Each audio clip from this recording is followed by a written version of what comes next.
Italy only has one direction to go: down.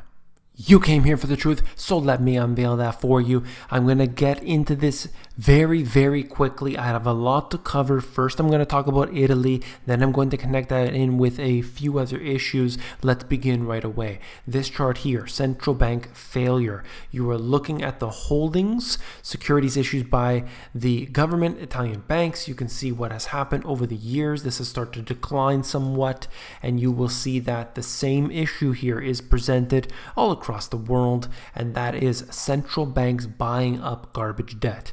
Italian banks shrink by selling Italian government debt to the ECB. They're not selling it back onto the market, they are selling it to the ECB. The ECB prints up money and they buy up this garbage debt. That is rescuing this system.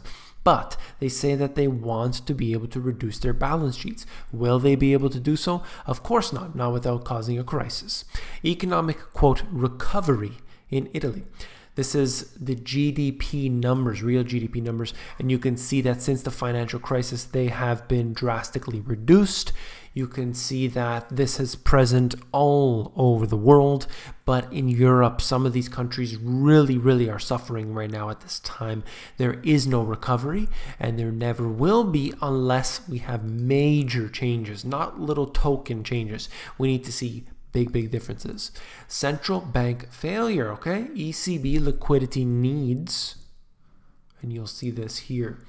So the ECB's balance sheet, what has happened over this time frame. At the same time, you've had these zombie banks carrying on this, they have so much debt, they have so many derivatives on their books, they are holding on to the worst of the worst, and the only solution has been print up money out of thin air, buy it off these banks, and hold it into the future where somebody will buy it. Nobody's going to buy it. Nobody wants to hold on to garbage. It just doesn't happen, doesn't work like that.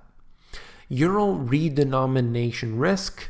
Right now, Italy obviously leading the charge. I would say that one of the big issues is that they are worried about countries, number one, leaving the Eurozone or wanting to leave. You have at the same time the risk that is present where you have all of these countries with too much debt, and their debt is being purchased by other countries.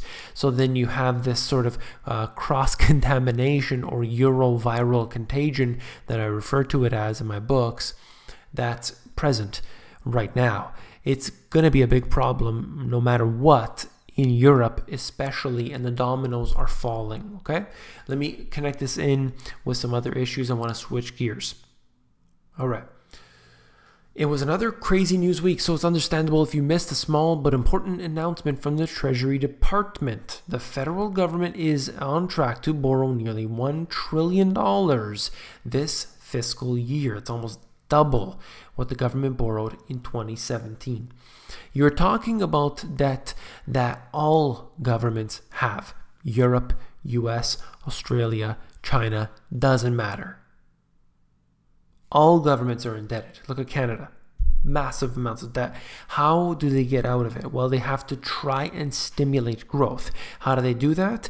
Well, they've ended their stimulus packages for the most part, and all they do now is quantitative easing. But that creates no stimulation to the economy whatsoever. So then, what are we about to face? Well, it's fine if you have a lot of money. You could weather the storm. But what if you're like most individuals? This report is directly from the Federal Reserve's own website. Dealing with unexpected expenses. Something that people, quite frankly, never do. They never save for a rainy day. 4 in 10 adults, if faced with an unexpected expense of $400, would either not be able to cover it or would cover it by selling something or borrowing money. $400. They have to sell something or borrow money. Should that be an issue for anybody? It's not worrying the Federal Reserve, that's for sure. There's actually a lot of detail in here if you're interested in reading it, but it's written by central bankers, so I wouldn't advise it. This here is part of the whole government waste scenario that exists in, insert name of country here. They're all doing it. Well, they're talking about this issue, which was New York, if I'm not mistaken, yes. And they paid $2 million to have an outdoor public bathroom. $2 million. 400 square feet. That's $5,000 per square foot. It's literally cheaper to buy an expensive apartment than it is to build an outdoor public washroom. Now, this is when you know that our money is being squandered. Have no fears. Make no mistakes. This is why people say, look, I don't mind paying taxes. I just want to make sure that, those in need get the money. It doesn't happen. You pay $2 million for a bathroom. All right. In case you missed it, the peak in the tech unicorn bubble already has been reached, and it's going to be all downhill from here. Massive losses are coming in venture capital funded startups that are, in some cases, as much as 50% overvalued. There are details in there, not going to get into them. Essentially, what we are looking at is the same issues that occur all the time. You have a bubble that forms, and suddenly everybody wants to get in on it. All the money is following that way, but some individuals smarten up and they start to sell positions. But still, you see the people coming in and they look at those other people like fools. And they say, well, I've been gaining all of this time, but at some point they are met with resistance. So we're going to see what happens this time around. Michael Bloomberg, an interesting individual, he actually said, look, what we need to do is need to tax people who don't have a lot of money. He literally said that. And it goes on to the reasons why. I just think it's ridiculous that in no matter what, the situation is more taxation. You have too much money? Tax them. You don't have enough money? Tax them. Taxes don't resolve anything. Taxes go to spend $2 million to build a public washroom. Taxes will not resolve any issue ever. Gas hits $5 a gallon in New York City. The prices have escalated dramatically. I've seen it for myself in Toronto. We've covered this before on other videos, people sharing the prices that they are paying. And it's true. I mean, in Europe, it's insane. The prices that people pay for gas.